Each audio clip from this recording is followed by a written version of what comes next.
Hello everyone, and welcome to the new video of short series for the CDS 1 2025. आज के lecture में हम लोग कवर करने वाले एक इंपॉर्टेंट टॉपिक जिसकी डिमांड सबसे ज़्यादा आई आप लोगों की, जो इनिशियल वीडियोस के कमेंट मैंने चेक किए, एंड दैट वाज लैंडफॉर्म्स. ठीक है, क्योंकि काफ़ी लोगों ने कमेंट किया था तो इसलिए मैंने यहाँ पर कोई कमेंट का सच पिक्चर नहीं लगाया. तो अब इस पर्टिकुलर वीडियो में हम लोग PYQs के थ्रू जितने भी लैंडफॉर्म से क्वेश्चन पूछे गए और जितने भी लैंडफॉर्म से क्वेश्चन बन सकते हैं, प्रोबेबल क्वेश्चंस, वो देखने वाले हैं. ठीक है, स्टार्ट करते हैं without wasting much time. And make sure जिन लोगों ने अभी तक सब्सक्राइब नहीं किया चैनल को कर लें, सो दैट आपको नोटिफिकेशन वीडियो का प्रॉपर मिलता रहे. The very first question is, in the course of a river, in time which one of the following features is formed when the old meander is closed off by deposition? यानी कि जब पुराना meander deposition से close हो जाता है तो क्या बनता है? Pothole, levee, oxbow lake या फिर फ्लड प्लेन. तो अगर हम एक एक ऑप्शन को एनालाइज करें, पॉट होल क्या होता है? तो पॉट होल जब रिवर चलती है, देखो रिवर के 3 स्टेजेस होते हैं, आपको पता है.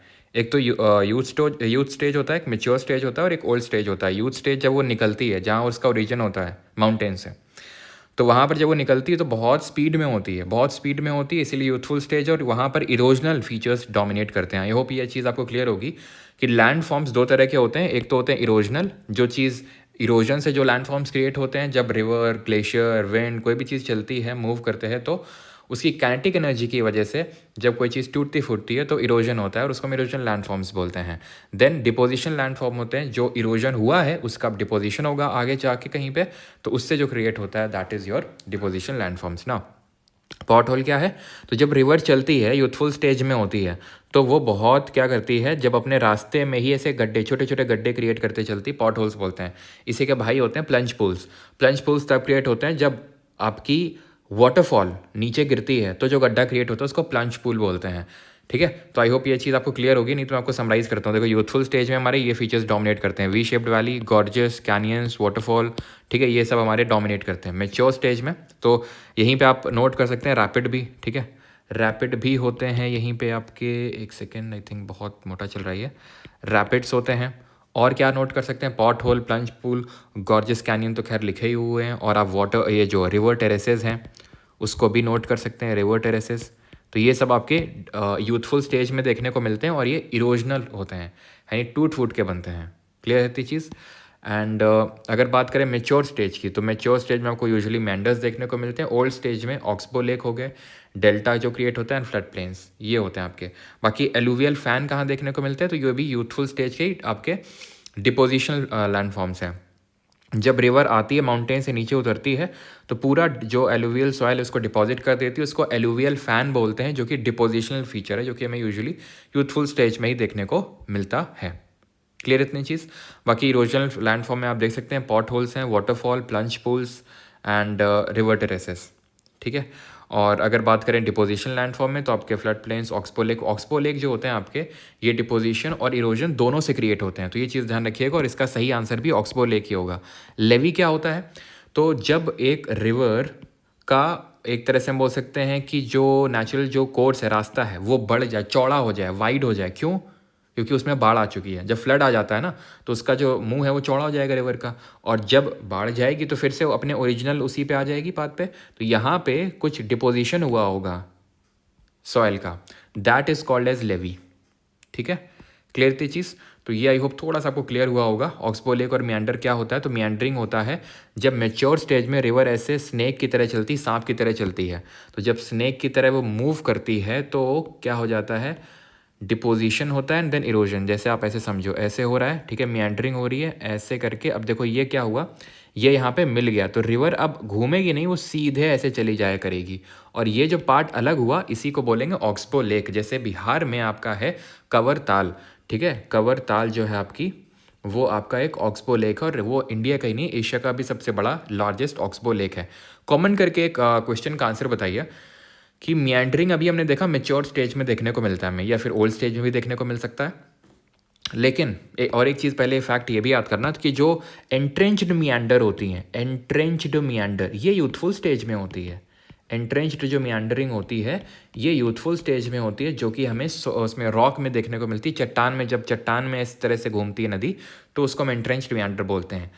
क्वेश्चन मेरा आपसे ये है कि कौन सी रिवर है जो कि अपने यूथफुल स्टेज में मियांडर करती है? हिंट देता हूँ, उसका नाम जो है दूसरा व्यात है. व्यात है या वितास्ता है? अब बताओ उसका सही आंसर क्या होगा, जो अपनी यूथफुल स्टेज में एंटर करती है। ठीक है, अब दूसरा क्वेश्चन है, and that is caves, arch, stacks and stumps are the landscape features of which of the following? River, wave, limestone या फिर वेंट? ना केव्स, गुफा, अब तुम खुद सोचो गुफा वगैरह कहाँ पे तुम्हें देखने को मिलेगी? तुम बीच पे गए हो, ठीक है, तुम बीच में घूमने गए हो, ठीक है, और तुम्हें मान लो एकदम से, मान लो वहाँ ओयो वगैरह नहीं है, तब ओयो वगैरह नहीं है तो तुम्हें क्या मतलब हेल्प करेगा? यही सारी चीज़ें हेल्प करेंगी, जैसे गुफा तुमको मिल गई, ठीक है, कुछ स्टैक वगैरह मिल गया तो थोड़ा सा क्या होता है, आड़ मिल जाती है उससे। तो क्या सीखे आप इससे? आप इससे ये सीखे कि ये वहाँ पे देखने को मिलेगा जहाँ बीच वगैरह होता है, यानी कि वेव। कौन सी वेव? सी वेव्स की बात हो रही है। तो समुद्र के किनारे जो वेव्स आती हैं उसकी वजह से ये सी स्टैक क्रिएट होगा, सी ऐसे आर्च क्रिएट होगी, आर्च ऐसे क्रिएट होती है, इस तरह से आर्च बनती है। ठीक है, कैसे बनेगी?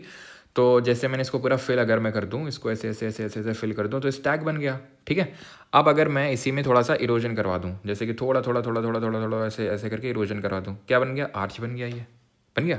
और क्या हो सकता है हमारे जो फीचर्स की अगर हम बात करें, जैसे सी आर्च, बीच तो आपका डिपोजिशन हो जाएगा, आर्च हो गया, स्टैक हो गया, ये इरोजनल से, इरोजन से बने हैं ये। ठीक है, कोई चट्टान रही होगी तो उससे इरोड हो के स्टैक सिर्फ बचा आपका। ये जो सी क्लिफ है शोर में आपको देखने को मिलेगा किनारे में, वो भी इरोजनल होगा। तो क्लिफ, स्टैक, आर्च सब इरोजनल है। देन बीच की अगर बात करें, जो बीच बनता है वो आपका डिपोजिशनल होता है। क्लियर है चीज़? आगे बढ़ते हैं। Solifluction is a geomorphic process involving a special type of soil flow that is noticed in desert region, karst region, permafrost region या फिर savanna region. Solifluction. Now what is solifluction? तो हमारे मास मूवमेंट होते हैं। क्या होते हैं? Mass movement. जब बहुत बड़ा पार्ट ऑफ लैंड मूव करता है तो उसको मास मूवमेंट बोलते हैं। अब अगर वो तेजी से मूव कर रहा है तो रैपिड मास मूवमेंट, धीरे धीरे मूव कर रहा है तो स्लो मास मूवमेंट।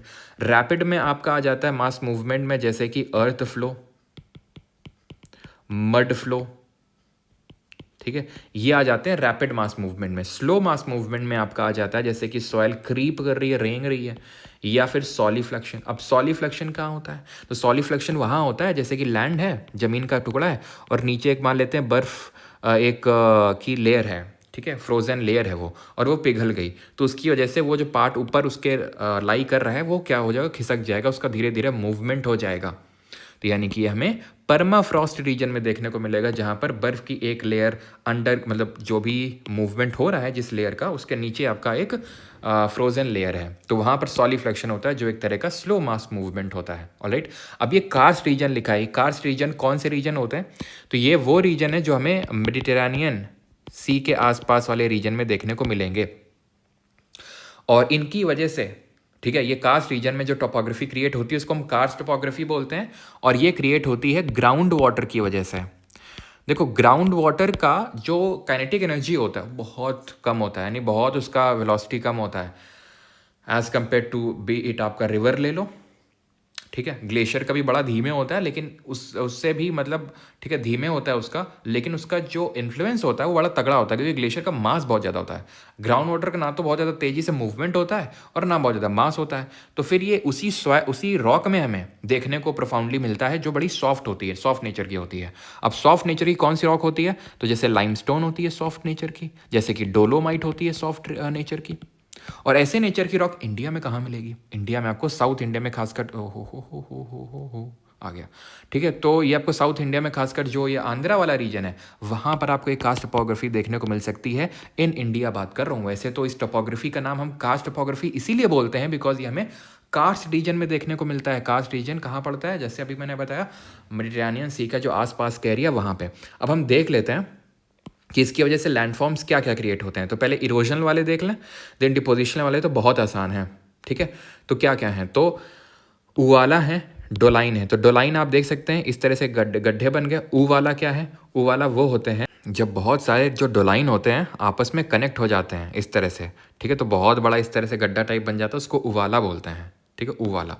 और सिंक होल भी होते हैं, आई थिंक यहाँ पर लिखा नहीं हुआ है, लेकिन नोट करिएगा कि सिंक होल भी होते हैं, सिंक होल होते हैं, और लेपीज क्रिएट होते हैं। लेपीज क्या होते हैं? लेपीज की वजह से ही लाइमस्टोन पेवमेंट भी क्रिएट होते हैं, ये भी इरोजनल ही है, ठीक है, लाइमस्टोन पेवमेंट्स।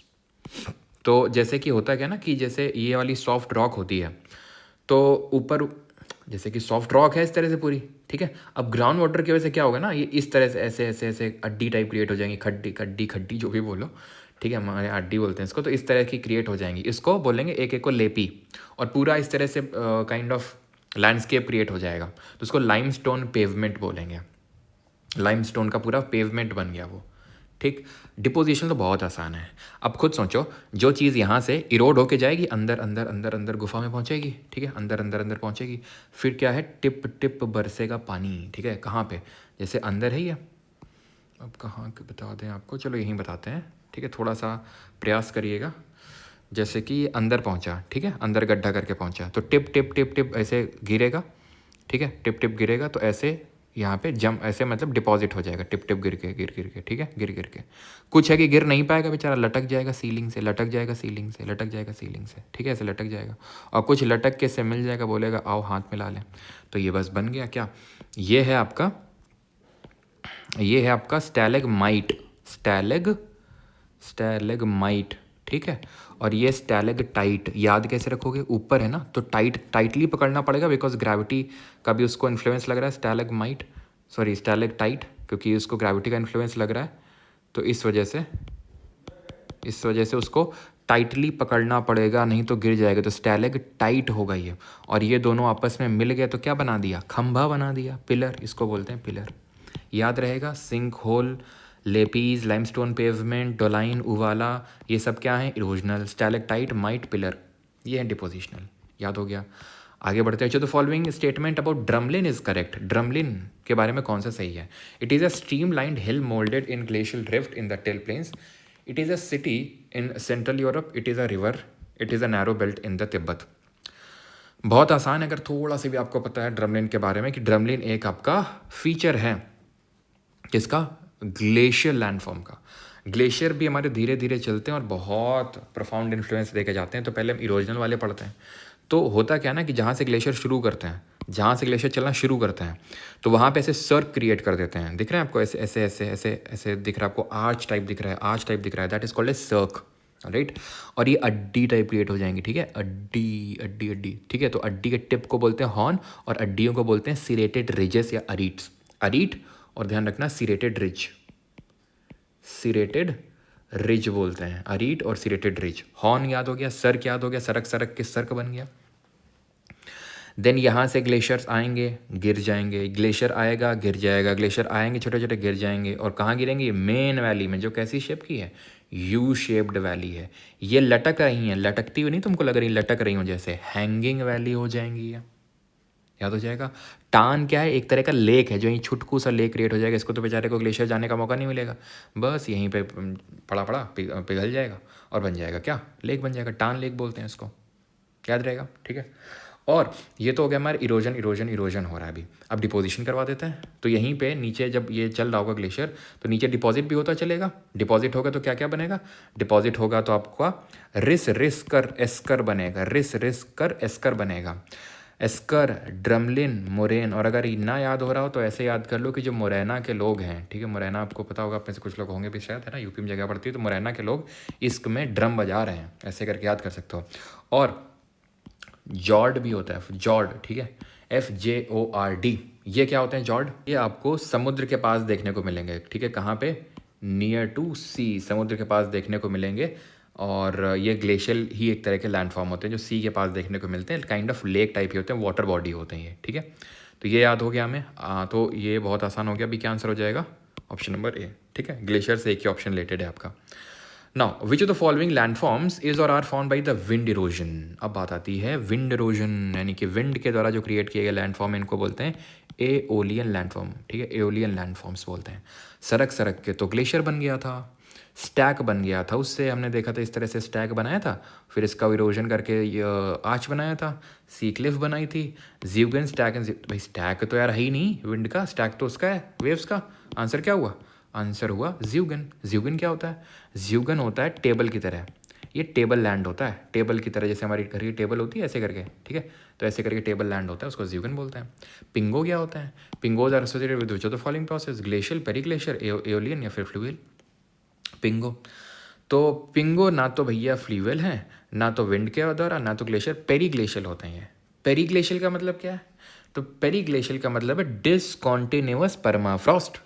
ये है आपका पिंगो। ये ऐसा बम्प टाइप लगता है पिंगो, जैसे हमारे स्किन में पिंगो निकल आता है यानी कि पिंपल निकल आता है, वैसे ही निकलता है ये लैंड से। होता क्या ना, नीचे परमाफ्रॉस्ट होता है और वो नीचे से उसको पुश करता है, चल ऊपर चल ऊपर चल ऊपर चल, और ये क्या होता है, ऊपर निकल आता है। इसको पिंगो बोलते हैं। तो यह ध्यान ये रखना है आपको कि ये हमें देखने को मिलता है डिसकॉन्टिन्यूअस। मैं लिखता हूँ इसको डिसकॉन्टिन्यूअस परमाफ्रॉस्ट, परमाफ्रॉस्ट में। Clear, discontinuous permafrost pingo. हाँ जी, अभी आते हैं बैरियर आइलैंड पे। क्या है ये? Which of the following statements regarding barrier island is or are correct? These are small chain of sand islands that form the offshore far from the coast. Lagoons are shallower marshes separate from the barrier island from the mainland. Such lagoons are hazardous for the settlements because they are easily swept away by the storms and hurricanes. बताइए। देखिए, अब आपको बताते हैं barrier island होते क्या हैं, ठीक है। तो अभी जो समुद्र का पढ़ रहे थे वेव्स के द्वारा, तो उसमें हम सब देखे थे। अभी इरोजनल वाले ज़्यादातर हम देखे थे, सी क्लिफ देखे थे, स्टैक देखे थे, आर्च देखे थे, और डिपोजिशन के नाम पे एक देखे थे, दैट वाज बीच। लेकिन डिपोजिशन के और भी होते हैं, उसमें बहुत छुटकू से थे, इसलिए मैंने वहाँ पे बताया नहीं थे। तो यहाँ पे देखो अभी, जैसे कि ये सैंड एक बार आ गया, ठीक है। सैंड में जैसे चौको बार होती है वैसे सैंड बार हो गई है, ठीक है। एक बड़ा सा ऐसे होगा आपका बैरियर आइलैंड। ऐसे एक होगा स्पिट। स्पिट क्या है? कोस्ट से कनेक्टेड है। स्पिट क्या है? कोस्ट से कनेक्टेड है। ऐसे ही आगे निकल के आपका बन जाता है टोम्बोलो। स्पिट की तरीके ही आगे ऐसे अगर और आगे निकल जाएगा, थोड़ा बहुत दूर होगा कोस्ट से, तो उसको टोम्बोलो बोलेंगे। टोम्बोलो। टोम्बोलो और स्पिट एक ही तरह के होते हैं, ठीक है। टोम्बोलो हो गया, स्पिट हो गया, बैरियर आइलैंड हो गया और सैंड बार हो गया, ठीक है। अब ये जो बैरियर आइलैंड है, आप एक चीज़ को नोटिस करो, क्या ये डायरेक्टली कोस्ट से कनेक्टेड है? The answer is no. Spit is directly connected to coast. कहाँ जा रहे हो भैया? ए भैया कहाँ जा रहे हो? ठीक है, ठीक है। तो स्पिट जो है ये डायरेक्टली कोस्ट से कनेक्टेड है। क्या ये डायरेक्टली कोस्ट से कनेक्टेड है? बिल्कुल नहीं, ये सेपरेटेड है। या तो लेक्स वगैरह से यूजुअली ये सेपरेटेड होता है, अलग होता है, ठीक है। लेकिन क्या कोस्ट से बहुत दूर है? कोसों दूर है? नहीं भैया, पास में तो है। तो फिर आंसर क्या होगा, देखते हैं अभी। तो these are small chain of sand island. बिल्कुल सही है, चेन होते हैं स्मॉल आइलैंड के। That form of shore. Okay, ठीक है, ऑफ शोर है, कोस्ट से थोड़ा दूर ही है, मतलब लगा हुआ नहीं है। फार फ्रॉम द कोस्ट, बहुत दूर है। ना ना ना ना, बहुत दूर तो नहीं है, बहुत दूर तो नहीं है। Lagoons or shallower marshes separate the barrier island from the mainland. Such locations are hazardous for settlements because they are easily swept away by storms and hurricanes. अब अगर तुम यहाँ रहने लगोगे तो बच पाओगे। मान लो कुछ साइक्लोन आ गया, साइक्लोन तो चलो ठीक है, जब अर्थक्वेक आता है जो कि उतना फ्रीक्वेंट नहीं है, लेकिन ये जो आपके क्या बोल रहे हैं, सुनामी तो उतना फ्रीक्वेंट नहीं है, और आगे तो उससे तो बचना बहुत ही मुश्किल है। और ये जो साइक्लोन्स वगैरह होते हैं वो तो थोड़े ज़्यादा फ्रीक्वेंट होते हैं, है ना, तो बहुत ही मुश्किल हो जाएगा। बिल्कुल बात सही है आपकी, है ना। क्लियर हो गया क्या है? तो स्पिट जान गया, टुम्बोलो जान गया, बैरियर आइलैंड जान गया और सैंड बार जान गए, ठीक है। Basket of egg topography is related to drumlin, esker, cirque या फिर मोरेन। तो moraine, basket of egg topography का मतलब ये होता है कि भाई अंडे टाइप शेप होता है। एक्चुअल में होता क्या ना, जब ग्लेशियर लैंडफॉर्म में इस तरह से हमारा ग्लेशियर चलता है तो नीचे इस तरह का डिपोजिशन हो जाता है, ठीक है। ओवल शेप का डिपॉजिट हो जाता है, और ओवल शेप का अंडा होता है ड्रम। ड्रम भी किस शेप का होता है, ऐसे याद कर लो, ड्रम अंडे की तरह होता है। ड्रम जो होता है वो ओवल शेप का होता है। ड्रम जो होता है वो ओवल शेप का होता है, बस ऐसे याद कर लेना है। एस्कर्स तो ऐसे ऐसे ऐसे ऐसे ऐसे लाइन टाइप बनता है, ठीक है। और सरक तो सरक के बनता है। ये अंडे वंडे को लेना देना नहीं है, तो आपका इरोजनल लैंडफॉर्म है, ठीक। विच of the following feature is the result of erosion and deposition of work of a river, ठीक है। तो इरोजन और डिपोजिशन से दोनों से बनता है। ये क्वेश्चन आपके लिए, आंसर देंगे कमेंट सेक्शन में सभी लोग, मैंने बताया था शुरू में, ठीक है। In the soil forming regime, which of the following occurs in a region where evapotranspiration exceeds the precipitation significantly? Now, what does this mean? Evapotranspiration and precipitation. Oh, evapo का मतलब evaporation, transpiration का पता है, मतलब आपको loss of water होता है, आपने बायोलॉजी में पढ़ा होगा। transpiration होता है loss of water from stomata, occurs during daytime, and guttation occurs during night time from hydrothores, ठीक है। तो इवापोरेशन ट्रांसपिरेशन है, और प्रेसिपिटेशन हो, एक तरह से बारिश हो गई। वैसे तो डिफरेंट फॉर्म्स ऑफ प्रेसिपिटेशन होते हैं, हेल स्टॉर्म है ना, हेल होता है आपका, स्नो स्टॉर्म होता है, स्लीट होता है, और आपका रेनफॉल भी होता है। तो खैर ये जो होता है ना, देखो लेटराइजेशन जो होता है, मैं आपको बताता हूँ। लेटराइजेशन होता है आपका कहाँ पर, ये होता है ट्रॉपिकल और सब ट्रॉपिकल जो जगह होती हैं जहाँ पर हॉट और ह्यूमिड क्लाइमेट होता है, हॉट एंड ह्यूमिड होता है वो। पॉड सोलाइजेशन क्या होता है? तो पॉड सोलाइजेशन होता है, इसको एसिड हाइड्रोलिसिस के नाम से जानते हैं। It is called as acid hydrolysis. ये आपको देखने को मिलता है ठंडे इलाकों में, colder areas, cold and humid. Cold और ह्यूमिड जो होता है वहाँ पर देखने को मिलता है पॉड सोलाइजेशन, जिससे कि क्या होता है, लीचिंग हो जाती है, सॉइल की लीचिंग हो जाती है। लीचिंग का मतलब होता है निच्छालन हिंदी में, जहाँ पर आपके इंपॉर्टेंट मिनरल्स जो होते हैं वो वॉश अवे हो जाते हैं। तो यहाँ पर क्या होता है ना, इंपॉर्टेंट जो कैटायंस होते हैं, कैल्शियम, सोडियम, ये वॉश अवे हो जाते हैं, ठीक है, इसमें पॉड सोलाइजेशन में, जो कि आपको कोल्ड और ह्यूमिड क्लाइमेट में देखने को मिलता है। लेटराइजेशन जो होता है वो ट्रॉपिकल और सब ट्रॉपिकल में होता है ना। What is glaciation? तो इट अकर्स, ग्लीजेशन ये भी आपका ये आपका कूल, ठीक है, ये भी आपका कूल और जो आपका आप बोल सकते हो कूल क्लाइमेट में ही देखने को मिलता है ये भी, जहाँ पर बहुत कूल ठंडे एकदम जो इलाके होते हैं। इन ठंडे इलाकों में जो सॉयल फॉर्मेशन का प्रोसेस होता है उसको हम ग्लीजेशन बोलते हैं, ठीक है। पॉड सोलाइजेशन होता है लीचिंग का प्रोसेस कोल्ड और ह्यूमिड क्लाइमेट में, और वहीं पे सॉयल फॉर्मेशन के प्रोसेस को ग्लीजेशन बोलते हैं। आंसर इसका कैल्सिफिकेशन है, जहाँ पर evapotranspiration exceeds the precipitation, ठीक। ये क्वेश्चन थोड़ा लैंडफॉर्म से हट के है। Weathering, mass wasting, erosion and transportation are indication of which of the following process? Denudation, endogenic process, diastrophism या फिर माउंटेन बिल्डिंग? तो यार ये सब तो होंगे नहीं, बिकॉज ये आपका डेन्यूडेशन एंडोजेनिक प्रोसेस ही होता है, और माउंटेन बिल्डिंग भी आपका एंडोजेनिक प्रोसेस ही होता है, जिसको कि हम क्या बोलते हैं, ओरोजेनिक बोलते हैं ना, ओरोजेनिक। और लैंड बिल्डिंग प्रोसेस क्या होते हैं, एपीरोजेनिक होते हैं। तो डेन्यूडेशन मेनली 3 तरह का होता है ना, एक तो ओरो, ठीक है, एक हो जाएगा जो एंडोजेनिक प्रोसेस होते हैं आपके, ठीक है, डेन्यूडेशन के तहत ही आएगा आपका ओरोजेनिक, एपीरोजेनिक, है ना। और एक ही आता है एंडोजेनिक प्रोसेस आपका, जिसको हम बोलते हैं वोल्केनिज्म, है ना। वोल्केनिज्म भी आपका एक एंडोजेनिक, एंडो मतलब अंदर का प्रोसेस। डाइस्ट्रोफिज्म होता है जो कि आपका बाहर के है, डाइस्ट्रोफिज्म। ये वेदरिंग, मास वेस्टिंग, इरोजन, इन सबको कलेक्टिवली डाइस्ट्रोफिज्म बोल देते हैं। जिस तरह से हम ये सब ओरोजेनिक या पीरियोजेनिक को डेन्यूडेशन बोल देते हैं। तो डेन्यूडेशन बिल्ड, डाइस्ट्रोफिज्म टूट रहा है, ठीक है। नाउ बर्चन पे आते हैं। बर्चन क्या होता है? बच्चन नहीं है, बर्चन है ये, ठीक है। तो barchan it is a crescent shaped, आप पढ़ लो, ठीक है, पढ़ लिया आपने, वीडियो को पॉज करके, आई होप सभी ने पढ़ लिया होगा। आप समझो बर्चन है क्या। एक एओलियन लैंडफॉर्म है। अब एओलियन लैंडफॉर्म भी समझ लेते हैं। हवा की वजह से जो लैंडफॉर्म क्रिएट होते हैं उनको एओलियन लैंडफॉर्म बोलते हैं। जैसे कि अभी मैंने आपको वो बताया था ज़्यूगन, है ना, जो टेबल की तरह था, उसका फ्लैट जो था वो टॉप था, वो ज़्यूगन था वो। अब वो तो था इरोजन, डिपोजिशन की बात करते हैं। तो इस तरह जब हवा चलती ना, तो इस तरह का क्रीसेंट शेप का, जैसे चांद होता है ना, चांद क्रीसेंट शेप का, वैसा ये शेप बन जाता है। और जहाँ जैसे ऐसे हवा चल रही है, तो ये जो एंड होते हैं ना, इनको हॉर्न बोलते हैं। क्या बोलते हैं इनको? हॉर्न। और हॉर्न कहाँ पॉइंट कर रहे हैं? इन दी डायरेक्शन ऑफ विंड। और ये वाली जो साइड होती है कैसी होती है? ये कॉनकेव होती है। ये साइड जो होती है विंड वाली साइड, ये कॉनकेव होती है। और इसके जो पॉइंट होते हैं जिनको हम हॉर्न बोलते हैं, ये towards the direction of the wind, wind direction में हमें देखने को मिल रहा है। ये विंड की डायरेक्शन यहीं पे, ठीक है, ये चीज़ क्लियर। और इसका ये वाला जो साइड होता है विंड वाला, ये कॉनकेव होता है। तो it is a crescent shaped mount of sand which is deposited by the wind blowing constantly from one direction in a desert. बिल्कुल सही है। The windward side has a convex steep slope. गलत है, concave होता है windward side. Two ends of birchens are called as horns and point opposite to the direction of wind blows. तो towards the wind का direction वो horn होते हैं। तो ऑप्शन नंबर ए 1 ओनली। अब अगर इसी का मैं एक हाथ काट दूं ठाकुर की तरह तो क्या होगा? ठीक है, ठाकुर की तरह क्या होगा? यहाँ पर क्रिएट हो जाएगा सीफ, ठीक है, यहाँ पे क्रिएट हो जाएगा आपका सीफ। अगर इस तरह का जो ये बर्चन है, अगर ये सिर्फ इस तरह का बनता है तो इसको हम सीफ बोलते हैं, ठीक है। और भी इस तरह के लैंडफॉर्म होते हैं जो कि विंड की वजह से बनते हैं। आई थिंक होंगे क्वेश्चन, नहीं होंगे तो फिर मैं आपको समराइज करूंगा। तो ये वाला क्वेश्चन करिए। The lowest part of the most balsons is occupied by a landform called as palaya. Which category of landforms does it represent? palaya. palaya क्या होता है? palaya होता है डेजर्ट का लेक। खत्म। ये होता है रेगिस्तान का जहाज नहीं, रेगिस्तान का लेक जो होता है, ठीक है, उसको बोलते हैं। तो आंसर क्या होगा? Answer answer answer answer answer fluvial landform playa, ठीक है। फ्लूवियल, एरिड लैंडफॉर्म, ग्लेशियल या फिर पेरिग्लेशियल? एरिड, है ना, डेजर्ट का लेक है ये। ओएसिस क्या होता है? ओएसिस इसका भाई होता है।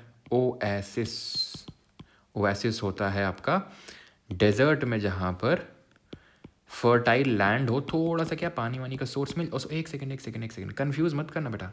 डेजर्ट का ये ड्राइड लेक है, डेजर्ट का सूखा हुआ लेक है, डेजर्ट का ड्राई लेक। इसमें पानी नहीं है, और जहाँ पानी वानी हो जाता है तो थोड़ा फर्टिलिटी मिल जाती है, तो वहाँ पर थोड़ा वेजिटेशन ग्रो कर जाता है, उसको ओएसिस बोल देते हैं। ठीक है, लो ये आ गया यार आपका। ठीक है, तो चलो मैं आपको एलियन लैंडफॉर्म्स थोड़े से समराइज़ कर देता हूँ। ठीक है, तो एक होता है आपका ज्यूगन, देख लिया ना, ज्यूगन की तरह ही, जैसे ज्यूगन तो मैंने आपको समझा दिया कि टेबल टॉप की तरह होता है वो। मशरूम रॉक तो आपने देखा होगा, मशरूम रॉक, तो मशरूम रॉक होता है एक। ठीक है, मशरूम रॉक कुछ इस तरह का बनता है, मशरूम की तरह, इस तरह से। ये भी हवा की वजह से एओलियन लैंडफॉर्म में डेजर्ट में देखने को मिलेगा। एंड आपका इरोजनल है। ठीक है, एंड आपका एक होता है ज्यूगन हो गया, और एक होता है आपका इंसेलबर्ग। ठीक है, इंसेलबर्ग क्या होता है वो थोड़ा सा समझ लो। इंसेलबर्ग ये आपका एक ऐसे समझ लो, इंसेलबर्ग, इसको हम मोनाडनॉक के नाम से भी जानते हैं, मोनाडनॉक। और ये होता है kind of isolated rock hill. Isolated rock hill मतलब ये है कि जैसे कि बहुत ही ग्रेजुअली धीरे धीरे राइज करता है इस तरह से। ठीक है, और इस तरह से राइज करता है ये। ठीक है, it rises out of nowhere. तो ये जो होता है ये आइसोलेटेड रॉक हिल होता है, यानी बहुत अलग से आपको दिखेगा, एकदम अलग से आइसोलेटेड रॉक हिल है इंसेलबर्ग, और जिसको मोनाडनॉक बोलते हैं। एक होता है आपका बजाडा, उसको बोलते हैं। ठीक है, bajada, bajada is a peripediment in a desert. Peripediment in a desert. अब पेरीपेडिमेंट का मतलब क्या है?